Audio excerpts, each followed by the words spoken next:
بسم اللہ الرحمن الرحیم۔ السلام علیکم دوستو، مختار بن عبید ثقفی نے حضرت امام حسین رضی اللہ تعالی عنہ کے قاتلین کے بارے میں بڑا شاندار کارنامہ انجام دیا، لیکن آخر میں وہ دعوی نبوت کر کے مرتد ہو گیا الیاذ باللہ۔ کہنے لگا کہ میرے پاس جبرائیل امین آتا ہے اور مجھ پر خدا تعالیٰ کی طرف سے وحی لاتا ہے، میں بطور نبی مبعوث ہوا ہوں۔ دوستو یاد رہے کہ مختار ثقفی کی شہرت کی اصل وجہ ہی امام حسین رضی اللہ تعالی عنہ کے قاتلوں سے بدلہ لینا ہے، اور اس کے اسی کارنامے کی وجہ سے کچھ لوگ آج بھی اس کی اچھائی بیان کرتے ہیں، لیکن اس نے جو دعوی نبوت کیا اور مرتد ہوا، اس کے سامنے یہ کارنامہ کوئی معنی نہیں رکھتا۔ آج کی ویڈیو میں ہم آپ کو مختار ثقفی کے بارے میں بتائیں گے کہ یہ کون تھا، اس نے امام حسین رضی اللہ تعالی عنہ کے قاتلوں سے بدلہ کیوں لیا تھا، احادیث نبوی میں اس شخص کے بارے میں کیا پیش گوئی ہے، اور محدثین کا اس بارے میں کیا کہنا ہے۔ اس کے علاوہ شیعہ کا مختار ثقفی کے بارے میں کیا عقیدہ ہے، اور وہ مختار ثقفی کے بارے میں کیا کہتے ہیں، تمام تر تفصیلات آپ کو بتائیں گے، لہٰذا ویڈیو کو آپ نے اسکپ نہیں کرنا اور آخر تک لازمی دیکھنا ہے۔ دوستو آپ کو بتاتے چلیں کہ مختار ثقفی 1 ہجری میں طائف میں پیدا ہوا، مگر پرورش مدینہ میں ہوئی۔ اس کا نام مختار اور کنیت ابو اسحاق تھی۔ تعلق بنی حوازن کے قبیلہ ثقیف سے تھا، اسی لیے اسے مختار ثقفی بھی کہا جاتا ہے۔ اس کے والد کا نام ابو عبید ثقفی تھا، جنہیں حضرت عمر رضی اللہ تعالی عنہ نے عراق کی ایک مہم میں سپہ سالار بنا کر بھیجا تھا، جہاں وہ شہید ہو گئے۔ دوستو آپ نے ملاحظہ کیا کہ مختار ثقفی ایک جلیل القدر صحابی حضرت ابو عبید ابن مسعود ثقفی رضی اللہ تعالی عنہ کا بیٹا تھا۔ روایات کے مطابق مختار ثقفی کی ولادت ہجرت کے پہلے سال ہوئی، لیکن اس کو نبی کریم صلی اللہ علیہ وآلہ وسلم کی صحبت، روایت یعنی صحابیت کا شرف حاصل نہیں ہوا۔ ابتدا میں یہ شخص علم و فضل اور نیکی و تقوی کے ساتھ مشہور تھا، لیکن بعد میں معلوم ہوا کہ خبث باطن کا شکار ہے اور محض دنیا سازی کے لیے علم و تقوی کا لبادہ اڑے ہوئے تھا۔ روایات بتاتی ہیں کہ پہلے یہ شخص اہل بیت سے سخت بغض و عناد رکھتا تھا، پھر اچانک اس میں ایسا انقلاب آیا کہ اہل بیت کی محبت کا دم بھرنے لگا اور اس بارے میں صحیح فکر اور عقیدے کا حامل نظر آنے لگا۔ اہل بیت کے تئیں اس کی یہ ظاہری محبت اتنی بڑھی کہ حضرت امام حسین رضی اللہ تعالی عنہ کی شہادت کے بعد یزیدیوں کا کھلم کھلا دشمن ہو گیا، اور ان میں سے بہت لوگوں کو اس نے خون حسین کے قصاص میں موت کے گھاٹ بھی اتارا۔ غرض یہ کہ اس نے طلب دنیا اور حب جاہ میں بہت چولے بدلے، اپنی نت نئی حرکتوں سے طرح طرح کے فتنے جگائے۔ حضرت عبداللہ ابن زبیر رضی اللہ تعالی عنہ کے خلافت عراق میں علم بغاوت بلند کیا، مکر و فریب اور عیاریوں کے ذریعے جاہل اور کمزور عقیدہ لوگوں پر اپنی نام نہاد روحانی بزرگی و کرامت کا ایسا سکہ جمایا کہ اس کے حامیوں کی اور معتقدوں کی ایک بہت بڑی جماعت اس کے گرد جمع ہو گئی۔ اس کا ہلکا اثر جوں جوں بڑھتا گیا، اتنا ہی وہ عقیدے کی خرابی، رائے و خیال کی گمراہی اور نفس کی خواہشات کا شکار ہوتا گیا۔ جھوٹ اور فریب کاری کے سہارے اس نے پوری خلافت اسلامیہ پر قبضہ کر لینے کا منصوبہ بنایا اور اپنی فتنہ انگیزیوں کے ذریعے کوفہ پر قابض بھی ہو گیا۔ نبوت کا مدعی بھی بنا اور اس بات کا دعویٰ کرنے لگا کہ جبرائیل علیہ السلام میرے پاس وحی لے کر آتے ہیں، نعوذ باللہ۔ آخر کار حضرت مصعب ابن زبیر رضی اللہ تعالی عنہ نے، جو حضرت عبداللہ ابن زبیر رضی اللہ تعالی عنہ کی طرف سے بصرہ کے گورنر تھے، اپنی فوج لے کر کوفہ پر چڑھائی کی۔ مختار نے بھی مقابلہ کیا مگر شکست کھا گیا اور مقتول ہوا۔ مختار کے انہی فریب اور جھوٹ سے بھرے حالات کی بنا پر علماء نے اس کو کذابوں میں سے ایک بڑا کذاب شمار کیا ہے۔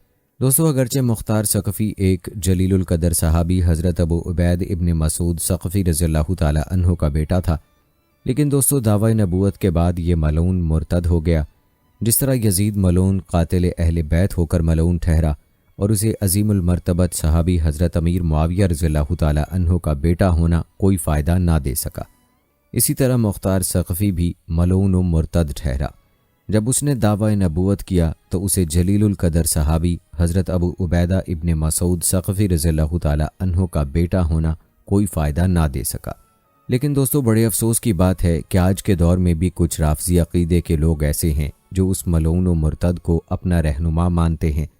یاد رکھیں ایسے لوگوں کے لیے وہی حکم ہے جو مرزا غلام احمد قادیانی جھوٹے نبوت کے دعوے دار کے پیروکاروں کا ہے۔ اللہ تعالیٰ سے دعا ہے کہ اللہ تعالیٰ ہمیں ہر قسم کے فتنوں سے بچائے، آمین۔ دوستو، مختار ثقفی ملعون کے بارے میں حقیقت کیا ہے اور احادیث نبوی میں اس کا کیا ذکر ہے، آئیے آپ کو بتاتے ہیں۔ امام جلال الدین سیوطی رحمۃ اللہ علیہ لکھتے ہیں، حضرت عبداللہ بن زبیر رضی اللہ تعالیٰ عنہ کے دور میں مختار ثقفی ملعون نے دعویٰ نبوت کیا، تو آپ کو جب اس کے دعوی نبوت کی خبر ملی تو آپ رضی اللہ تعالیٰ عنہ نے اس کی سرکوبی کے لیے لشکر روانہ فرمایا، جو مختار پر غالب ہوا، اور ماہ رمضان 67 ہجری میں یہ بدبخت ملعون و قذاب مارا گیا۔ اسی طرح امام ذہبی رحمۃ اللہ علیہ میزان الاعتدال میں مختار بن ابو عبید ثقفی کے بارے میں لکھتے ہیں کہ یہ قذاب ہے، ایسے شخص سے کوئی بھی روایت نقل کرنا جائز نہیں، کیونکہ یہ نہ صرف خود گمراہ شخص تھا بلکہ دوسروں کو بھی گمراہ کرنے والا تھا۔ یہ کہتا تھا کہ حضرت جبرائیل علیہ السلام اس پر نازل ہوئے تھے، نعوذ باللہ۔ اسی طرح تفسیر ابن ابی حاتم میں جلد نمبر 4 صفحہ نمبر 1379 میں تفسیر کے تحت امام ابن ابی حاتم سیدنا عبداللہ بن عمر رضی اللہ تعالی عنہ کا صحیح سند کے ساتھ قول یوں نقل کیا گیا ہے۔ ابو اسحاق کہتے ہیں کہ ابن عمر رضی اللہ تعالی عنہ سے ایک بندے نے کہا کہ مختار اس غلط فہمی میں ہے کہ اس پر وحی آتی ہے۔ اس پر عبداللہ ابن عمر رضی اللہ تعالی عنہ نے کہا، مختار سچ کہہ رہا ہے، اور ساتھ یہ آیت بھی پڑھی کہ شیاطین اپنے ساتھیوں پر وحی کرتے ہیں۔ دوستو، ان روایات سے معلوم ہوتا ہے کہ مختار نے نبوت کا دعویٰ کیا تھا اور مرتد ہو چکا تھا۔ روایات بتاتی ہیں کہ نبی کریم صلی اللہ علیہ وآلہ وسلم کی اس حوالے سے پیش گوئی بھی موجود ہے، جیسا کہ صحیح مسلم کی روایت ہے کہ نبی کریم صلی اللہ علیہ وآلہ وسلم نے فرمایا، بے شک قبیلہ ثقیف میں ایک بڑا جھوٹا اور ایک ظالم ہوگا۔ محدثین فرماتے ہیں کہ یہاں قذاب سے مراد مختار بن ابی عبید ثقفی ہے، جس نے نبوت والحیت وغیرہ کا دعویٰ کیا تھا، جبکہ ظالم سے مراد حجاج بن یوسف ہے، جیسا کہ اقوال صحابہ رضی اللہ تعالی عنہم سے ثابت ہے۔ یہی روایت جامع ترمذی میں ان الفاظ کے ساتھ منقول ہے۔ حضرت عبداللہ بن عمر رضی اللہ تعالی عنہ فرماتے ہیں کہ نبی کریم صلی اللہ علیہ وآلہ وسلم نے فرمایا، بنو ثقیف میں ایک جھوٹا اور ہلاک کرنے والا ہوگا، اور اس حدیث کی تشریح میں امام ترمذی رحمۃ اللہ علیہ فرماتے ہیں، کہا جاتا ہے قذاب اور جھوٹے سے مراد مختار بن ابی عبید ثقفی اور ہلاک کرنے والے سے مراد حجاج بن یوسف ہے۔ دوستو، یاد رہے کہ مختار بن ابو عبید بن مسعود ثقفی کی شہرت ہی اس وقت ہوئی جب اس نے شہادت امام حسین رضی اللہ تعالی عنہ کے بعد ان کے خون کا بدلہ لینے کا اعلان محض اس غرض سے کیا کہ لوگوں کو اپنی جانب مائل کر سکے اور حکومت کے حصول کا راستہ آسان بنا سکے۔ علم و فضل میں پہلے یہ بہت مشہور تھا، آگے چل کر اس نے اپنی شیطانیت کا اظہار کچھ اس طرح کیا کہ اس کے عقیدے اور دین کا بگاڑ لوگوں پر واضح ہو گیا۔ یہ امارت اور دنیا کا طالب تھا۔ بالآخر 67 ہجری میں حضرت مصعب بن عمیر رضی اللہ تعالی عنہ کے بھیجے گئے ایک لشکر کے ذریعے مارا گیا۔ دوستو، یاد رہے کہ اسلامی تاریخ میں مختار ثقفی کے علاوہ حجاج بن یوسف ثقفی بھی اپنے مظالم کی وجہ سے مشہور ہے اور اپنے ظلم، قتل اور خون ریزی میں ضرب المثل ہے۔ یہ عبد الملک بن مروان کا گورنر تھا، اور روایات میں ان دو کے بارے میں ذکر ملتا ہے، جیسا کہ جامع ترمذی حدیث نمبر 3944 میں ہے۔ حضرت عبداللہ بن عمر رضی اللہ تعالی عنہ فرماتے ہیں کہ نبی کریم صلی اللہ علیہ وآلہ وسلم نے فرمایا، ثقیف میں ایک جھوٹا اور ایک تباہی مچانے والا ظالم شخص ہوگا۔ مشکوات شریف جلد پنجم قریش کے مناقب اور قبائل کے ذکر سے متعلق حدیث میں بھی بنو ثقیف کے 2 شخصوں کے بارے میں پیش گوئی موجود ہے۔ حضرت ابن عمر رضی اللہ تعالی عنہ فرماتے ہیں کہ نبی کریم صلی اللہ علیہ وآلہ وسلم نے فرمایا، قبیلہ ثقیف میں انتہا درجے کا جھوٹا شخص پیدا ہوگا اور ایک انتہا درجے کا مفسد و ہلاکو۔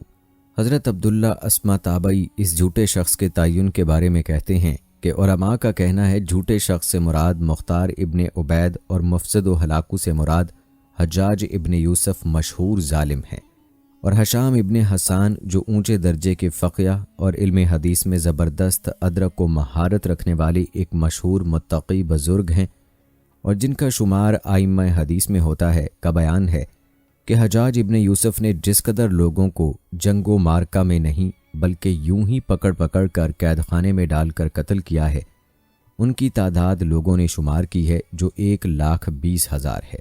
اور امام مسلم نے اپنی صحیح میں یہ روایت نقل کی ہے کہ حجاج ابن یوسف نے حضرت عبداللہ ابن زبیر کو شہید کر دیا، تو حضرت اسما نے، جو حضرت عبداللہ ابن زبیر کی والدہ اور حضرت ابو بکر صدیق رضی اللہ تعالی عنہ کی بیٹی ہیں، کہا ہمیں نبی کریم صلی اللہ علیہ وآلہ وسلم نے بیان کر دیا تھا کہ قبیلہ ثقیف میں ایک انتہا درجے کا جھوٹا شخص پیدا ہوگا اور ایک بڑا مفسد و ہلاکو، بس جہاں تک جھوٹے شخص کا تعلق ہے تو اس کو دیکھ چکے، اب رہی مفسد و ہلاکو کی بات، تو میرا خیال ہے کہ اے حجاج، وہ مفسد و ہلاکو تو ہی ہے۔ دوستو، آپ نے ملاحظہ کیا کہ نبی کریم صلی اللہ علیہ وآلہ وسلم کی احادیث کی روح سے یہ شخص وہی کذاب ہے جس کے بارے میں نبی کریم صلی اللہ علیہ وآلہ وسلم نے پیشگوئی فرمائی ہے۔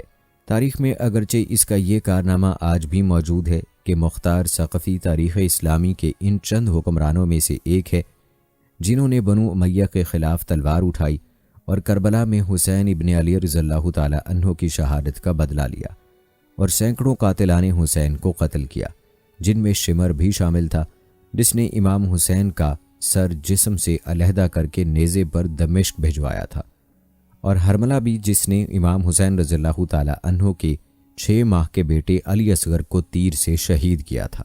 یاد رہے کہ تاریخ اسلام میں یہ بات ملتی ہے کہ وہ محبان اہل بیت سے تھا، اور یہ بھی کہا جاتا ہے کہ جب امیر مختار نے عمر سعد اور ابن زیاد کے سر امام زین العابدین رضی اللہ تعالی عنہ کو بھیجے تو انہوں نے امیر مختار کے حق میں دعائے خیر کی، لیکن یاد رہے کہ یہ باتیں اور روایات اس کے ارتداد سے پہلے کی ہو سکتی ہیں، کیونکہ اس نے شہرت ہی اہل بیت کا بدلہ لینے کا نعرہ لگا کر حاصل کی تھی، اور یہ بھی حقیقت ہے کہ اس نے امام حسین رضی اللہ تعالی عنہ کے قاتلوں کو قتل کروایا یا کیا تھا، لیکن اس کے پیچھے اس کا کیا مقصد تھا یہ آپ ملاحظہ کر چکے ہیں، اور ہم پہلے بھی ذکر کر چکے ہیں کہ اس کے چاہے کتنے ہی بڑے کارنامے کیوں نہ ہوں، اس کے نبوت کے دعوے کے بعد اور مرتد ہو جانے کے بعد کسی بھی کارنامے کی کوئی وقت یا قیمت باقی نہیں رہتی، کیونکہ وہ ملعون ہو چکا۔ دوستو، آپ کو بتاتے چلیں کہ مختار ثقفی کے بارے میں ایسی بہت سی روایات ملتی ہیں کہ جن میں حضرت علی رضی اللہ تعالی عنہ اور اہل بیت کی جانب سے مختار ثقفی کی تعریف بیان کی گئی ہے، اور اس کے علاوہ صحابہ پر طرح طرح کے الزامات بھی ان رافضیوں کی جانب سے نقل کیے گئے ہیں۔ اس طرح کی روایات سے محتاط رہنا چاہیے، کیونکہ اس طرح کی روایات شیعہ کی روایات ہیں، اور یہی لوگ ہیں جو اس ملعون کو اپنا رہبر و رہنما بھی مانتے ہیں۔ دوستو، آپ کو بتاتے چلیں کہ یہ شخص یعنی مختار بن عبید ثقفی شیعوں کے ملحد فرقے کے ثانیہ کا بانی ہے، جن کا ماننا تھا کہ امام معصوم اور گناہوں سے پاک ہوتا ہے۔ یہ فرقے کے لوگ برخلاف اثنا عشریہ سیدنا امام حسین رضی اللہ تعالی عنہ کے بعد جناب محمد بن علی الحنیفہ رضی اللہ تعالی عنہ کو امام معصوم مانتے تھے اور ان کے متعلق رجت کا عقیدہ رکھتے تھے۔ اس کے علاوہ اس فرقے کے بنیادی عقائد میں بدع کا عقیدہ بھی شامل ہے، یعنی اللہ جھوٹ بھی بول سکتا ہے اور نئے حالات کے پیش نظر قضاء الہی بدلتی رہتی ہے، نعوذ باللہ۔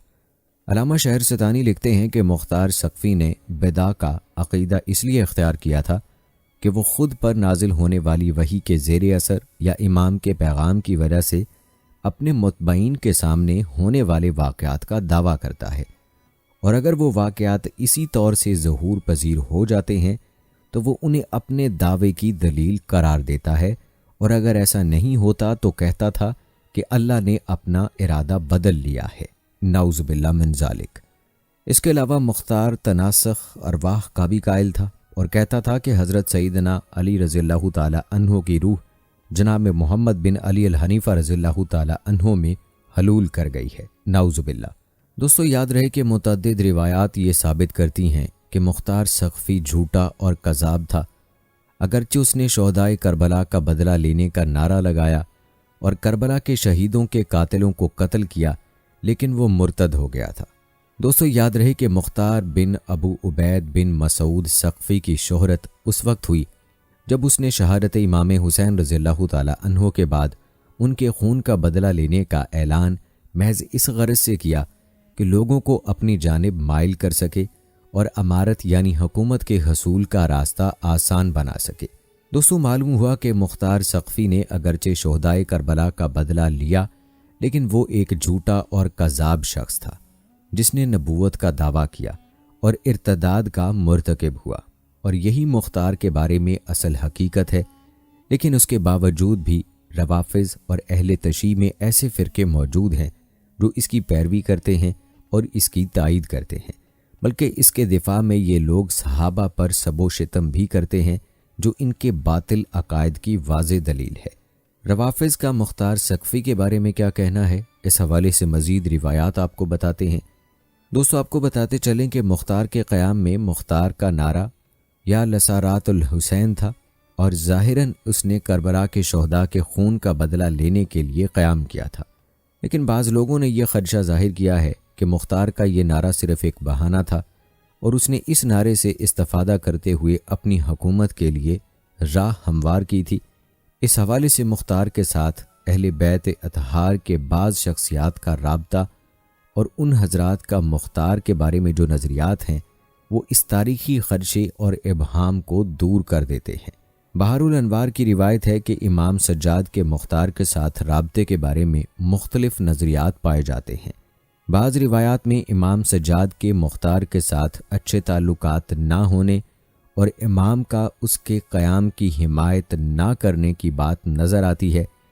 یہ حضرات اس بات کی دلیل کو امام کی طرف سے مختار کی بھیجی ہوئی ہدایہ کی واپسی قرار دیتے ہیں، جبکہ اس کے مقابلے میں بعض اخبار اس بات پر زور دیتی ہیں کہ امام نے مختار کے قیام کی تائید کی تھی، لیکن بنی امیہ اور آل زبیر نے جو حالات اسلامی ملکوں میں ایجاد کر رکھے تھے، اس وجہ سے آپ کھل کر مختار کی حمایت نہیں کر سکتے تھے، اس لیے آپ نے اپنے چچا محمد ابن حنفیہ کو اپنا نائب بنایا تھا اور مختار کو ان کی طرف رہنمائی اور رجوع کرنے کا حکم دیا تھا۔ اس قول کی بنا پر مختار نے 20,000 دینار امام سجاد کی خدمت میں بھیجے اور امام نے اسے قبول کیا۔ اس کے ذریعے عقیل ابن ابی طالب اور دوسرے بنی ہاشم کے خراب شدہ گھروں کی تعمیر فرمائی تھی۔ اس طرح مختار نے 3,000 درہم میں ایک کنیز خرید کر امام سجاد کو ہدیہ دیا تھا کہ جس کے بطن سے زید ابن علی متولد ہوئے تھے۔ اسی حوالے سے ایک اور روایت میں آیا ہے کہ کوفہ کے اشراف میں سے بعض امام سجاد کی خدمت میں حاضر ہوئے اور آپ سے مختار کے قیام کے متعلق سوال کیا، تو آپ نے انہیں بھی محمد بن حنفیہ کی طرف بھیجا اور فرمایا، اے میرے چچا، اگر کوئی سیاہ فام غلام بھی ہم اہل بیت کے ساتھ ہمدردی کا اظہار کرے تو لوگوں پر واجب ہے کہ اس کی ہر ممکن حمایت کریں۔ اس بارے میں آپ جو کچھ مصلحت جانتے ہیں انجام دیں، میں اس کام میں آپ کو اپنا نمائندہ قرار دیتا ہوں۔ اس کے علاوہ آیت اللہ خوئی اور عبداللہ مقانی نے قیام مختار کو امام زین العابدین کی خاص اجازت کے ساتھ انجام پانے کی تصریح کی ہے۔ دوستو، بعض روایات کے ظاہر سے یہ استفادہ ہوتا ہے کہ مختار لوگوں کو محمد ابن حنفیہ کی امامت کی طرف دعوت دیتے تھے اور اسے امام مہدی کے نام سے پکارتے تھے، لیکن اربلی نے اپنے کتاب کشف الغمہ میں اس رابطے کو ظاہری اور مختار کے قیام میں محمد ابن حنفیہ کی دخالت کو امام زین العابدین کے زمانے کے مخصوص حالات کا تقاضا قرار دیتے ہیں۔ کہتے ہیں عبداللہ ابن زبیر کو جب مختار کے قیام کا علم ہوا تو وہ محمد ابن حنفیہ اور ان کے قریبی افراد کو مجبور کرنے لگا تاکہ اس کی بیعت کریں، بصورت دیگر انہیں زندہ جلائے جانے کی دھمکی بھی دی گئی۔ محمد ابن حنفیہ نے مختار کو ایک خط لکھا اور اس سے مدد کی درخواست کی۔ مختار نے 400 افراد پر مشتمل ایک گروہ کو مکہ روانہ کیا اور محمد ابن حنفیہ کو نجات دلا کر ایک محفوظ مقام پر منتقل کر دیا۔ البتہ دوستو، مختار کے بارے میں مختلف نظریات موجود ہیں۔ مختار کے بارے میں موجود احادیث 2 گروہ میں تقسیم ہوتی ہے۔ ان میں سے ایک قسم میں مختار کی مدح سرائی کی گئی ہے تو دوسری قسم میں اس کی مذمت کی گئی ہے۔ روایت ہے کہ امام سجاد نے خدائی سے مختار کے کام کے بدلے میں اسے جزائے خیر کی دعا دی ہے۔ امام باقر نے مختار کے بیٹے ابو الحکم سے جب ملاقات کی تو اس کی عزت و احترام کے بعد مختار کی بھی تعریف و تمجید کی اور فرمایا، تمہارے والد پر خدا کی رحمت نازل ہو۔ عبداللہ مقانی امام کی مختار پر ترہم کو اس کے عقیدے کی صحت پر دلیل قرار دیتے ہوئے کہتے ہیں کہ ائمہ کی رضائیت اور خوشنودی خدا کی رضائیت اور خوشنودی کے تابع ہے، بس اس سے معلوم ہوتا ہے کہ عقیدے کے لحاظ سے منحرف نہیں تھا، اسی وجہ سے وہ ائمہ کی خوشنودی اور رضائیت کے مستحق ٹھہرے ہیں۔ دوستو، یہ ہیں عقائد و روافظ کے مختار سقفی کے حوالے سے جو اس کا دفاع کرتے دکھائی دیتے ہیں، لیکن یاد رکھیے کہ مختار سقفی کی اصل حقیقت وہی ہے جو کہ صحیح روایات میں بیان کی گئی ہے۔ البتہ روافض کی روایات میں بھی چند روایات ایسی ملتی ہیں جو کہ مختار کی مذمت میں بیان ہوئی ہیں۔ مثلا امام باقر سے روایت ہے کہ امام سجاد نے مختار کے قاصد سے ملاقات نہیں کی اور اس کے بھیجے ہوئے تحفے تحائف کو واپس بھیج دیا اور اسے قذاب یعنی جھوٹا خطاب کیا۔ اسی طرح امام صادق سے منقول ہے کہ مختار نے امام سجاد کی طرف جھوٹ کی نسبت دی ہے۔ اسی طرح ایک اور روایت میں آیا ہے کہ مختار اہل جہنم میں سے ہے، لیکن امام حسین رضی اللہ تعالی عنہ کی شفاعت کے ذریعے نجات پائے گا۔ ان روایات میں مختار سقفی کی مذمت بیان ہوئی ہے، لیکن ان روایات کو روافض ضعیف قرار دیتے ہیں۔ یہ روایات اس بات کی شاہد ہیں کہ شیعہ علماء میں سے بعض نے اس کی تعریف اور بعض نے اس کی مذمت کی ہے۔ روافض کی چند مزید روایات بھی آپ کو بتاتے ہیں۔ دوستو آپ کو بتاتے چلیں کہ روافضی روایات کے مطابق مختار شجاع، سخی، عظیم، خطیب اور عادل ہونے کے ساتھ ساتھ بہت مخلص تھے۔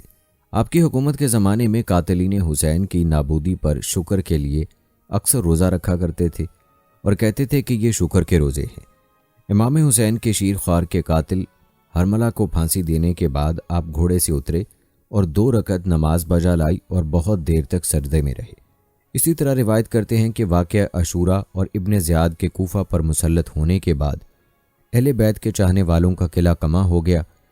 ابن زیاد مسجد کے منبر سے امیر المومنین اور ان کی اولاد پر شب و شتم کرنے لگا۔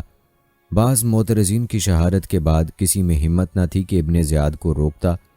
ہر طرف خاموشی چھائی ہوئی تھی کہ ناگہاں مسجد کے ایک کونے سے مختار کی خشم آلود آواز ابن زیاد کے دل کو دہلا گئی اور کسی آزاد شدہ شیر کی طرح فرزند سمیہ سے چلا کر کہا، وائے ہو تجھ پر اے ابن زیاد، علی اور حسین کی توہین کر رہا ہے، تیرا منہ بھسم۔ مختار کی باتوں نے اس حد تک ابن زیاد کو خشم آلود کیا کہ وہیں سے اس نے لکڑی اٹھا کر آپ کی طرف پھینکی، جس سے آپ کا چہرہ زخمی ہو گیا، اور کہا کہ اگر یزید کا خط نہ ہوتا تو یقیناً اسی جگہ تم کو پھانسی پر چڑھا دینے کا حکم دیتا۔ دوستو روافض نے ائمہ اطہار کی روایات سے بھی مختار کی شخصیت کو بیان کرنے کی جھوٹی کوشش کی ہے۔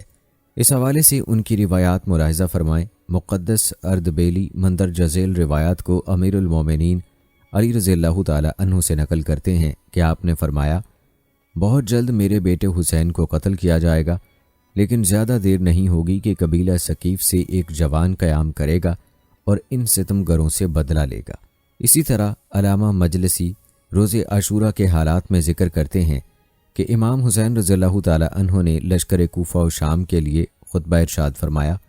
آپ نے خطبے کے ذیل میں کوفیوں اور شامیوں کی اس طرح سے ملامت کی، بہت جلد ایک سقفی جوان مرد ان پر مسلط ہوگا تاکہ انہیں موت و ذلت کا تلخ جام چکھائے۔ ہمارے قاتلوں میں سے کسی کو معاف نہیں کرے گا، ہر قتل کے بدلے میں قتل اور ہر ضربت کے بدلے میں ضربت، میرا، میرے ناظرین کا، میرے اہل بیت کا اور میرے شیعوں کا ان سے انتقام لے گا۔ اسی طرح روایات بیان کرتے ہیں کہ عمر بن علی ابن حسین علیہ السلام امام سجاد کے بیٹے فرماتے ہیں، جب مختار نے ابن زیاد اور عمر سعد کا سر امام کے پاس بھیجا تو آپ سجدے میں گر گئے اور سجدہ شکر میں خدا کی اس طرح حمد کی، تمام تعریف ہے اس خدا کی جس نے ہمارے دشمنوں سے ہمارا انتقام لیا، خدا مختار کو جزائے خیر عطا فرمائے۔ اسی طرح روایت کرتے ہیں کہ امام باقر رضی اللہ تعالی عنہ مختار کے کام کی تجلیل کرتے ہوئے فرماتے ہیں، کیا مختار کے علاوہ کوئی اور تھا جس نے ہمارے برباد گھروں کو پھر سے آباد کیا؟ کیا وہ ہمارے قاتلوں کا قاتل نہیں ہے؟ خدا اس پر رحمت کرے۔ خدا کی قسم میرے بابا نے مجھ کو بتایا ہے کہ جب بھی مختار فاطمہ بنت امیر المومنین کے گھر میں داخل ہوتے تھے آپ ان کا احترام کرتی تھیں، آپ کے لیے فرش بچھاتیں اور تکیہ لگاتی تھیں اور آپ بیٹھتے تو آپ کی باتیں سنتی تھیں۔ پھر امام باقر رضی اللہ تعالی عنہ نے مختار کے بیٹے کی طرف رخ کیا اور فرمایا، خدا تمہارے باپ مختار پر رحمت نازل کرے، خدا تمہارے باپ مختار پر رحمت نازل کرے۔ انہوں نے ہمارا حق واپس لیا، ہمارے قاتلوں کو قتل کیا اور ہمارے خون کا انتقام لینے کے لیے قیام کیا۔ دوستو یہ تمام روایات وہ ہیں جو ائمہ کے ساتھ منسوب کی گئی ہیں، لیکن یاد رہے کہ یہ روایات رافضیوں کی ہیں جو کہ جھوٹی ہیں اور ان کی کوئی حقیقت نہیں ہے۔ دوستو مختار کے بارے میں علامہ امینی کا کہنا ہے، مختار دینداری، ہدایت اور اخلاص میں معروف تھے۔ بے شک آپ کا مقدس انقلاب عدالت کے نفاذ اور بنی امیہ کے ظلم کو ختم کرنے کے لیے تھا۔ مختار کا مذہب کیسانیہ سے کوئی تعلق نہیں ہے۔ آپ کی ذات پر جو تہمتیں لگائی جاتی ہیں وہ سب کی سب بے بنیاد ہیں، بے وجہ نہیں ہیں کہ ائمہ علیہ السلام جیسے امام سجاد، امام باقر اور امام صادق علیہ السلام نے آپ پر رحمت بھیجی ہے۔ خاص کر امام باقر رضی اللہ تعالی عنہ نے بہت خوبصورتی کے ذریعے آپ کی ستائش کی ہے اور ہمیشہ اہل بیت علیہ السلام کے نزدیک آپ کی خدمت قابل تحسین و تشکر رہی ہے۔ یاد رہے کہ علامہ امینی بھی روافظ کا عالم ہے۔ دوستو آپ نے مختار ثقفی کا تذکرہ ملاحظہ کیا، جس کو شہدائے کربلا کا بدلہ لینے کے نام پر ہیرو بنا کر پیش کیا جاتا ہے، لیکن مختار ثقفی کی حقیقت کیا ہے یہ ہم نے بیان کی ہے۔ مختار کے بارے میں اہل تشیع کا کیا عقیدہ ہے وہ بھی آپ کے سامنے تفصیل سے بیان کر دیا ہے۔ دوستو مسلمانوں کے لیے ضروری ہے کہ وہ ان حقائق سے آگاہ ہوں اور رافضیوں کی پھیلائی گئی جھوٹی روایات کے بارے میں انہیں علم ہونا چاہیے تاکہ وہ رافضیوں کو منہ توڑ جواب دے سکیں۔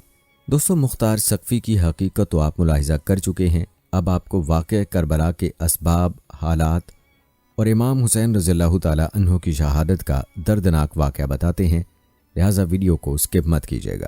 دوستو یاد رہے کہ سانحہ کربلا، جسے واقعہ کربلا یا کربلا کی جنگ بھی کہا جاتا ہے، یہ 10 محرم 61 ہجری بامطابق 9 یا 10 اکتوبر سن 680 عیسوی کو موجودہ عراق میں کربلا کے مقام پر پیش آیا تھا، جہاں مشہور عام تاریخ کے مطابق اموی خلیفہ یزید اول کی بھیجی گئی فوج نے محمد صلی اللہ علیہ وآلہ وسلم کے نواسے حسین ابن علی اور ان کے اہل خانہ کو شہید کیا۔ حسین ابن علی کے ساتھ 72 ساتھی، کچھ غلام، 22 اہل بیت کے جوان اور خاندان نبوی کی کچھ خواتین و بچے شامل تھے۔ دوستو یاد رہے کہ سانحہ کربلا کی بنیادی وجہ یزید کی نامزدگی اور شخصی حکومت کا قیام اور یزید کا ذاتی کردار تھا۔ یاد رہے کہ یزید کا ذاتی کردار ان تمام اوصاف سے عاری تھا جو امیر یا خلیفہ کے لیے شریعت اسلامیہ نے مقرر کیے ہیں۔ شیر و شکار اور شراب و شباب اس کے پسندیدہ مشاغل تھے، لہذا ذاتی حیثیت سے بھی کسی فاسق و فاجر کو بطور حکمران تسلیم کرنا امام حسین رضی اللہ تعالی عنہ کے لیے کس طرح ممکن ہو سکتا تھا؟ اس کے علاوہ یزید نے تخت نشین ہونے کے بعد حاکم مدینہ ولید بن عقبہ کی وساطت سے امام حسین رضی اللہ تعالی عنہ سے بیعت طلب کی۔ ولید نے سختی سے کام نہ لیا، لیکن مروان بن حکم بزور بیعت لینے کے لیے مجبور کر رہا تھا۔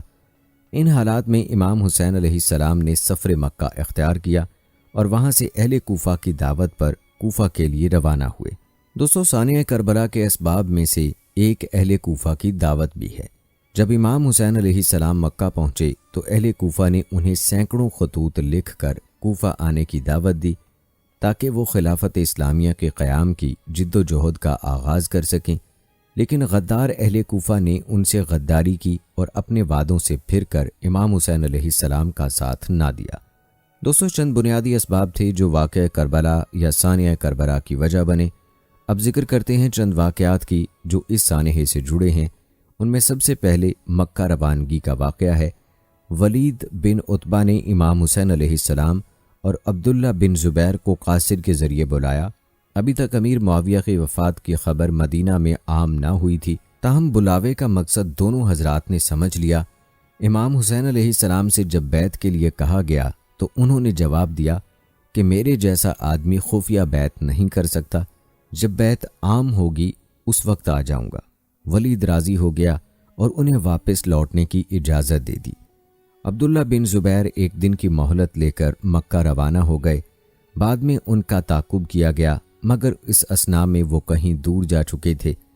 جب مروان کو اس صورتحال کا علم ہوا تو ولید سے بہت ناراض ہوا اور کہا کہ تم نے بیعت کا وقت کھو دیا، اب قیامت تک ان سے بیعت نہ لے سکو گے۔ امام حسین علیہ السلام عجیب الجھن سے دوچار تھے۔ اگر وہ مدینہ میں مقیم رہتے تو بیعت کے بغیر کوئی چارہ کار نہ تھا، لہٰذا وہ 27 رجب سن 60 ہجری میں مائے اہل و عیال مکہ روانہ ہو گئے۔ مکہ پہنچ کر شیب ابی طالب میں قیام کیا۔ دوسرا اہم واقعہ مسلم بن عقیل کی کوفہ روانگی کا ہے۔ امام حسین علیہ السلام نے کوفیوں کے خطوط آنے کے بعد مسلم بن عقیل کو کوفہ روانہ کیا تاکہ وہ اصل صورتحال معلوم کریں۔ مسلم کے کوفہ پہنچنے کے پہلے ہی دن 12,000 کوفیوں نے آپ کے ہاتھ پر بیعت کر لی۔ کوفہ کے اموی حاکم بشیر نے ان کے ساتھ نرمی سے کام لیا۔ کوفیوں کے جذبات سے متاثر ہو کر مسلم بن عقیل نے امام حسین علیہ السلام کو کوفہ آنے کا لکھا۔ ان حالات کی بنا پر یزید نے فوراً نعمان کو معزول کر دیا اور عبید اللہ بن زیاد کو کوفہ کا حاکم مقرر کر دیا۔ کوفہ پہنچ کر اس نے اعلان کیا کہ جو لوگ مسلم بن عقیل سے اپنی وفاداریاں توڑ لیں گے انہیں امان دی جائے گی۔ اس کے بعد ہر محلے کے رئیس کو بلایا اور اسے اپنے اپنے علاقے کے امن و امان کا ذمہ دار قرار دے کر مسلم بن عقیل کی جائے پناہ کی تلاش شروع کر دی۔ اس وقت مسلم بن عقیل ایک محب اہل بیت ہانی بن عروہ کے ہاں چلے گئے۔ عبید اللہ بن زیاد نے ہانی کو بلا کر مسلم کو پیش کرنے کا حکم دیا اور ہانی نے انکار کر دیا، جس پر انہیں قید میں ڈال کر مار پیٹ کی گئی، جبکہ شہر میں افواہ پھیل گئی کہ ہانی قتل ہو گئے۔ یہ خبر سنتے ہی مسلم نے 18,000 ہم نواؤں کے ساتھ ابن زیاد کے محل کا محاصرہ کر لیا۔ ابن زیاد کے پاس اس وقت صرف 50 آدمی موجود تھے، چنانچہ اس نے حکمت سے کام لیا اور ان روسا کوفہ کی ترغیب سے لوگوں کو منتشر کرنے میں کامیاب ہو گیا۔ آخر کار مسلم کے ساتھ صرف 30 آدمی رہ گئے۔ مجبوراً مسلم بن عقیل نے ایک بڑھیا کے گھر پناہ لے لی۔ اس بڑھیا کے بیٹے نے انعام کے لالچ میں آ کر خود جا کر ابن زیاد کو اطلاع کر دی۔ ابن زیاد نے یہ اطلاع پا کر مکان کا محاصرہ کر لیا۔ یوں حضرت مسلم بن عقیل تنے تنہا لڑنے پر مجبور ہوئے۔ جب زخموں سے چور ہو گئے تو محمد بن اشس نے امان دے کر گرفتار کر لیا، لیکن آپ کو جب ابن زیاد کے سامنے پیش کیا گیا تو اس نے امان کے وعدے کو پس پشت ڈالتے ہوئے آپ کے قتل کا حکم دے دیا۔ مسلم بن عقیل نے محمد بن اشس سے کہا کہ میرے قتل کی اطلاع امام حسین علیہ السلام تک پہنچا دینا اور انہیں میرا یہ پیغام بھی پہنچا دینا کہ اہل کوفہ پر ہرگز بھروسہ نہ کریں اور جہاں تک پہنچ چکے ہیں وہیں سے واپس چلے جائیں۔ ابن اشس نے اپنا وعدہ پورا کیا اور ایک قاصد حضرت امام حسین علیہ السلام کی طرف روانہ کر دیا۔ دوستو، اگلا اہم واقعہ امام حسین علیہ السلام کا سفر کوفہ سے متعلق ہے۔ اہل مکہ اور مدینہ نے آپ کو کوفہ جانے سے باز رکھنے کے لیے پوری کوششیں کیں، کیونکہ کوفیوں کا سابقہ غدارانہ طرز عمل ان کے سامنے تھا۔ عمر بن عبد الرحمن، عبداللہ ابن عباس، عبداللہ بن زبیر سب نے مشورہ دیا کہ چونکہ کوفہ یزید کی حکومت کے تحت ہے، وہاں ان کی افواج اور سامان سب کچھ موجود ہے اور کوئی قابل اعتماد نہیں، اس لیے مناسب یہی ہے کہ آپ مکہ ہی میں رہیں۔ عبداللہ ابن زبیر نے تجویز کیا کہ آپ مکہ میں رہ کر اپنی خلافت کی جد و جہد کریں، ہم سب آپ کی مدد کریں گے۔ لیکن جب امام حسین رضامند نہ ہوئے تو حضرت عبداللہ ابن عباس نے آپ کو کوفہ کی بجائے یمن جانے کی تجویز پیش کی اور کہا کہ اگر کوفہ کا سفر آپ کے نزدیک ضروری ہے تو پہلے کوفیوں کو لکھیے کہ وہ یزید کے حاکموں کو وہاں سے نکالیں، پھر آپ وہاں کا قصد کریں۔ لیکن امام حسین علیہ السلام نے کہا کہ ابن عمر، میں جانتا ہوں کہ تم میرے خیر خواہ ہو، لیکن میں عزم کر چکا ہوں۔ اس پر عبداللہ ابن عباس نے کہا کہ اگر آپ نہیں مانتے تو کم از کم اہل و عیال کو ساتھ نہ لے جائیے، مجھے ڈر ہے کہ عثمان کی طرح آپ بھی بال بچوں کے سامنے ذبح کیے جائیں گے۔ لیکن ان تمام ترغیبات کے باوجود امام حسین علیہ السلام اپنے فیصلے پر قائم رہے اور بالآخر 3 ذی الحج 60 ہجری کو مکہ معظمہ سے کوفہ کے لیے چل پڑے۔ آپ کی روانگی کے بعد آپ کے چچا زاد بھائی عبداللہ بن جعفر نے ایک عریضہ اپنے لڑکوں اون اور محمد کے ہاتھ روانہ کیا کہ میں آپ کو اللہ تعالیٰ کے واسطے دیتا ہوں کہ جو ہی میرا خط آپ کو ملے لوٹ آئیے، کیونکہ جس جگہ آپ جا رہے ہیں مجھے ڈر ہے کہ وہاں آپ کی ہلاکت اور آپ کے اہل بیت کی بربادی ہے۔ اگر خدا نہ خواستہ آپ ہلاک ہو گئے تو دنیا تاریک ہو جائے گی، کیونکہ اس وقت آپ ہی ہدایت یافتہ لوگوں کا علم اور مومنوں کی امیدوں کا مرکز ہیں۔ آپ سفر میں جلدی کیجئے، میں بھی جلد آپ کے پاس پہنچتا ہوں۔ حضرت عبداللہ بن جعفر عمر بن سعد حاکم مکہ کا سفارشی خط لے کر امام حسین علیہ السلام سے ملے اور انہیں بتایا کہ کوفہ کے لوگوں پر اعتماد مناسب نہیں۔ عمر بن سعد اس بات کا وعدہ کرتا ہے کہ آپ مکہ لوٹ آئیں تو میں یزید کے ساتھ آپ کے معاملات طے کرا دوں گا اور آپ کو کوئی گزند نہیں پہنچے گا۔ لیکن آپ نے اس مشورے کو ماننے سے انکار کر دیا اور اپنے ضمیر کی آواز کے مطابق سفر کوفہ جاری رکھنے کا فیصلہ کیا۔ مجبور ہو کر عبداللہ بن جعفر واپس ہو گئے، مگر اون اور محمد کو ساتھ رہنے دیا۔ راستے میں مشہور شاعر فرزوق آپ سے ملا اور امام حسین رضی اللہ تعالی عنہ سے عرض کی، لوگوں کے دل آپ کے ساتھ ہیں اور تلواریں بنی امیہ کے ساتھ۔ قضاء الہی آسمان سے اتری ہے اور اللہ تعالیٰ جو چاہتا ہے کرتا ہے، لیکن آپ نے اس کے باوجود سفر کو بدستور جاری رکھا۔ دوسری جانب ابن زیاد کے حکم سے پولیس کے افسر حسین بن نمیر نے قادسیہ سے جبل لال تک سواروں کو مقرر کر دیا اور تمام اہم راستوں کی ناکہ بندی کر دی۔ امام حسین کے قاصد قیس کو ابن زیاد کے آدمیوں نے گرفتار کر کے قتل کر دیا۔ جب آپ بطن رملہ سے آگے بڑھے تو انہیں عبداللہ ابن متی ملے۔ انہوں نے آپ کو آگے جانے سے روکا۔ محمد بن اشعث کے بھیجے ہوئے قاصد نے آپ کو مقام سالبہ پر مسلم بن عقیل کے قتل کی خبر دی۔ اب آپ سفر کوفہ کے بارے میں متردد ہوئے۔ ساتھیوں نے واپس لوٹنے کا مشورہ دیا، لیکن مسلم بن عقیل کے بھائیوں نے اپنے بھائی کے خون کا انتقام لینے کی خاطر سفر جاری رکھنے کے لیے زور دیا، جس کے بعد پوزیشن واضح ہو گئی۔ آپ کے ساتھ دوران سفر بہت سے بدوی شامل ہو چکے تھے۔ آپ نے ان سب کو جمع کیا اور فرمایا، جو لوگ واپس جانا چاہیں انہیں اجازت ہے۔ چنانچہ سوائے ان جانثاروں کے جو مدینے سے آئے تھے، سب ساتھ چھوڑ گئے۔ دوستو، اس کے بعد کا اہم واقعہ حر بن یزید تمیمی کی آمد ہے۔ ابن زیاد نے امام حسین علیہ السلام کی پیش قدمی روکنے کے لیے حر بن یزید تمیمی کو روانہ کیا۔ زمین حشم کے مقام پر آپ سے اس کی ملاقات ہوئی۔ امام حسین رضی اللہ تعالی عنہ نے اسے کوفیوں کے خطوط کے 2 تھیلے منگوا کر دکھائے اور کہا کہ اب آپ لوگوں کی رائے بدل گئی ہے تو میں واپس جانے کے لیے تیار ہوں۔ لیکن حر نے کہا کہ ہمیں تو آپ کو گرفتار کرنے کا حکم ہے۔ چنانچہ امام حسین رضی اللہ تعالی عنہ نے اپنا سفر کوفہ جاری رکھا۔ آپ نے مقام بیضہ پر خطبہ دیا، جس میں اپنے مقاصد کی وضاحت کی۔ آپ نے فرمایا، لوگو، رسول اللہ صلی اللہ علیہ وآلہ وسلم نے فرمایا ہے کہ جس نے ظالم محرمات الہی کے حلال کرنے والے، خدا کا عہد توڑنے والے، خدا اور رسول کی مخالفت اور خدا کے بندوں پر گناہ اور زیارتی کے ساتھ حکومت کرنے والے بادشاہ کو دیکھا اور قول و فعل کے ذریعے سے غیرت کا اظہار نہ کیا، تو خدا کا حق ہے کہ اس شخص کو اس بادشاہ کے ساتھ دوزخ میں داخل کر دے۔ لوگوں، خبردار ہو جاؤ، ان لوگوں نے شیطان کی اطاعت اختیار کی اور رحمان کی اطاعت چھوڑ دی ہے، ملک میں فساد پھیلایا ہے، حدود الہی کو معطل کر دیا ہے، مال غنیمت میں اپنا حصہ زیادہ لیتے ہیں، خدا کی حرام کی ہوئی چیزوں کو حلال اور حلال کی ہوئی کو حرام کر دیا ہے۔ اس لیے مجھ کو غیرت میں آنے کا زیادہ حق ہے۔ کچھ دور جا کر ترماج بن عدی سے آپ کی ملاقات ہوئی۔ انہوں نے آپ کو یمن چلنے کی دعوت دی، لیکن آپ نے یہ پیشکش شکریہ کے ساتھ ٹال دی اور آخر آپ کی میدان کربلا میں آمد ہوتی ہے۔ امام حسین رضی اللہ تعالی عنہ کا قافلہ اور حر بن یزید کا لشکر ساتھ ساتھ آگے کی طرف چلتے رہے۔ جہاں کہیں آپ کے قافلے کا رخ صحرائے عرب کی طرف ہو جاتا، حر آپ کو روک دیتا اور رخ پھیر کر کوفہ کی طرف کر دیتا۔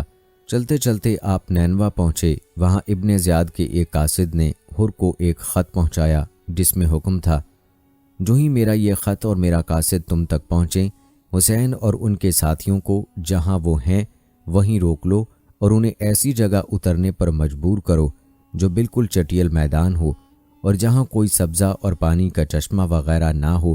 میرا یہ قاصد اس وقت تک تمہارے ساتھ ساتھ رہے گا جب تک مجھے یہ معلوم نہ ہو جائے کہ جو حکم میں نے تمہیں دیا ہے تم نے اس کی طرف حرف بحرف تعمیل کی۔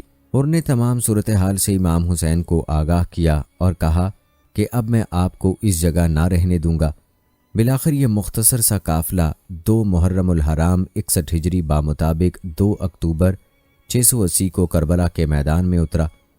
دوسرے ہی روز عمر بن سعد 6000 سپاہیوں کے ساتھ وہاں پہنچا۔ عمر بن سعد چونکہ امام حسین علیہ السلام سے لڑنے کا خواہش مند نہ تھا، اس لیے قرہ بن سفیان کو آپ کے پاس بھیجا۔ قرہ بن سفیان سے امام حسین علیہ السلام نے کہا کہ اگر تمہیں میرا آنا ناپسند ہے تو میں مکہ واپس جانے کے لیے تیار ہوں، لیکن ابن زیاد نے اس تجویز کو تسلیم کرنے سے انکار کر دیا اور عمر بن سعد کو حکم دیا کہ اگر امام حسین رضی اللہ تعالی عنہ بیعت نہ کریں تو ان کا پانی بند کر دیا جائے۔ امام حسین علیہ السلام کو ایسی حالت میں جب کہ وہ قابو میں آ چکے تھے گرفتار کرنا زیادہ مناسب اور ضروری قرار دیا۔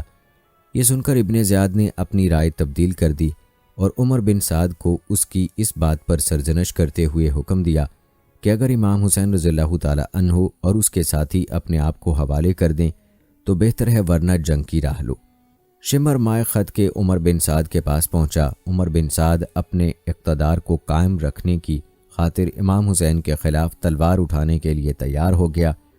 یہ 9 محرم الحرام کا دن تھا اور دوستو یہیں سے المیہ کربلا کے دن کی ابتدا ہوتی ہے۔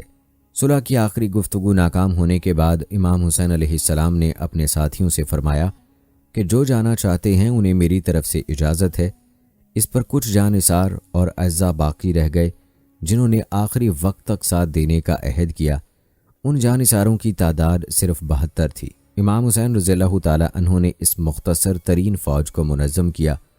میمنہ پر زبیر بن قیس کو اور میسرہ پر حبیب بن مطہر کو متعین کر کے علم عباس کو مرحمت فرمایا۔ جنگ کے آغاز سے پیشتر اللہ تعالیٰ کے حضور دعا کی اور ان سے تائید اور نصرت چاہی۔ اس کے بعد اتمام حجت کے لیے دشمنوں کی صفوں کی طرف متوجہ ہوئے اور فرمایا، اے لوگو، جلدی نہ کرو، پہلے میری بات سن لو۔ مجھ پر تمہیں سمجھانے کا جو حق ہے اسے پورا کر لینے دو اور میرے آنے کی وجہ بھی سن لو۔ اگر تم میرا عذر قبول کر لو گے اور مجھ سے انصاف کرو گے تو تم انتہائی خوش بخت انسان ہوگے، لیکن اگر تم اس کے لیے تیار نہ ہوئے تو تمہاری مرضی، تم اور تمہارے شریک مل کر میرے خلاف زور لگا لو اور مجھ سے جو برتاؤ کرنا چاہتے ہو کر ڈالو۔ اللہ تعالیٰ میرا کارساز ہے اور وہی اپنے نیک بندوں کی مدد کرتا ہے۔ جو ہی آپ تقریر کے اس حصے پر پہنچے تو خیموں سے اہل بیت کی مستورات کی شدت رنج سے چیخیں نکل گئیں۔ آپ تھوڑی دیر کے لیے رک گئے اور اپنے بھائی عباس کو انہیں چپ کرانے کے لیے بھیجا۔ جب خاموشی طاری ہوئی تو آپ نے اپنی تقریر کو جاری رکھتے ہوئے فرمایا، لوگو، تم میرے حسب و نسب پر غور کرو اور دیکھو کہ میں کون ہوں۔ اپنے گریبانوں میں منہ ڈالو اور اپنے آپ کو ملامت کرو۔ تم خیال کرو، کیا تمہیں میرا قتل اور میری توہین زیب دیتی ہے؟ کیا میں تمہارے نبی کا نواسا اور ان کے چچیرے بھائی کا بیٹا نہیں، جنہوں نے سب سے پہلے اللہ تعالیٰ کی آواز پر لبیک کہی اور اس کے رسول پر ایمان لائے؟ کیا سید الشہداء حضرت امیر حمزہ میرے والد کے چچا نہ تھے؟ کیا جعفر طیار میرے چچا نہ تھے؟ کیا تمہیں رسول اللہ صلی اللہ علیہ وآلہ وسلم کا وہ قول یاد نہیں جو انہوں نے میرے اور میرے بھائی کے بارے میں فرمایا تھا کہ دونوں نوجوانان جنت کے سردار ہوں گے؟ اگر میرا یہ بیان سچا ہے اور ضرور سچا ہے تو بتاؤ کہ تمہیں ننگی تلواروں سے میرا مقابلہ کرنا ہے، اور اگر تم مجھے جھوٹا سمجھتے ہو تو آج بھی تم میں سے وہ لوگ موجود ہیں جنہوں نے میرے متعلق رسول اللہ صلی اللہ علیہ وآلہ وسلم کی حدیث سنی ہے، تم ان سے دریافت کر سکتے ہو۔ تم مجھے بتاؤ کہ کیا آپ کی اس حدیث کی موجودگی میں بھی تم میرا خون بہانے سے باز نہیں رہ سکتے؟ لیکن کوفیوں اور ان کے سرداروں پر کوئی اثر نہ ہوا، صرف حر بن یزید تمیمی پر آپ کی اس تقریر کا اثر ہوا، اور وہ یہ کہتے ہوئے کہ یہ جنت یا دوزخ کے انتخاب کا موقع ہے۔ میں نے جنت کا انتخاب کر لیا ہے، خواہ مجھے ٹکڑے ٹکڑے کر دیا جائے یا جلا دیا جائے۔ حضرت امام حسین رضی اللہ تعالی عنہ کے لشکر میں شامل ہوا۔ اس کے بعد شخصی مبارزت کے طریقے سے جنگ کا آغاز ہوا، جس میں اہل بیت اطہر کا پلہ بھاری رہا۔ یہ دیکھ کر ابن سعد نے عام حملے کا حکم دیا۔ فدایان و اراکین اہل بیت نے دشمنوں کی یلغار کا پوری قوت ایمانی سے ڈٹ کر مقابلہ کیا۔ فدائی ایک ایک کر کے کٹ مرے لیکن میدان جنگ سے منہ نہ پھیرا۔ دوپہر تک امام حسین رضی اللہ تعالی عنہ کے بیشتر آدمی کام آ چکے تھے۔ چنانچہ اب باری باری حضرت علی اکبر، عبداللہ بن مسلمہ، جعفر طیار کے پوتے عدی، عقیل کے فرزند عبد الرحمن، حضرت حسن کے صاحبزادے قاسم اور ابو بکر وغیرہ میدان میں اترے اور شہید ہوئے۔ ان کے بعد امام حسین رضی اللہ تعالی عنہ آئے۔ دشمنوں نے ہر طرف سے آپ پر یورش کی۔ یہ دیکھ کر آپ کے بھائی عباس، عبداللہ، حضرت جعفر اور عثمان آپ کی حفاظت کے لیے ڈٹ گئے، مگر چاروں نے شہادت پائی۔ امام حسین رضی اللہ تعالی عنہ تنہا میدان میں جمے ہوئے تھے۔ عراقیوں نے آپ کو ہر طرف سے نرغے میں لے لیا، مگر شہید کرنے کی کسی کو بھی جرت نہ ہو رہی تھی، کیونکہ کوئی نہ چاہتا تھا کہ یہ گناہ اس کے سر ہو۔ بالآخر شمر کے اکسانے پر ذرا بن شریک تمیمی نے یہ بدبختی مول لی اور ہاتھ اور گردن پر تلوار سے وار کیے۔ سنان بن انس نے تیر چلایا اور آپ گر گئے۔ ان کے گرنے پر شمر ذل جوشن آپ کی طرف بڑھا تو اس کی برس زدہ شکل دیکھتے ہی امام حسین علیہ السلام نے فرمایا کہ میرے نانا رسول خدا نے سچ فرمایا تھا کہ میں ایک دھبے دار کتے کو دیکھتا ہوں کہ وہ میرے اہل بیت کے خون سے ہاتھ رنگتا ہے۔ اے بدبخت شمر، بلا شبہ تو وہی کتا ہے جس کی نسبت میرے نانا نے خبر دی تھی۔ اس کے بعد شمر نے ان کا سر پیچھے کی طرف سے پس گردن سے کاٹ کر تن سے جدا کر دیا۔ اللہ اکبر۔ دوستو، یوں حضرت امام حسین رضی اللہ تعالی عنہ نے جام شہادت نوش فرمایا اور اس دنیا کو چھوڑ کر اپنے خالق حقیقی سے جا ملے۔ دوستو، یہ تھی ہماری آج کی ویڈیو۔ کمنٹ سیکشن میں اپنی رائے کا اظہار لازمی کیجیے گا اور ہمیں بتائیے گا کہ آپ اگلی ویڈیو کون سے ٹاپک پر دیکھنا چاہتے ہیں۔ آپ کی قیمتی رائے ہمارے لیے بہت اہمیت رکھتی ہے۔ جانے سے پہلے اس ویڈیو کو لازمی شیئر کیجیے گا۔ ہم امید کرتے ہیں کہ آپ کو ہماری آج کی یہ ویڈیو ضرور پسند آئی ہوگی۔ مجھے اگلی ویڈیو تک اجازت دیں۔ اللہ حافظ۔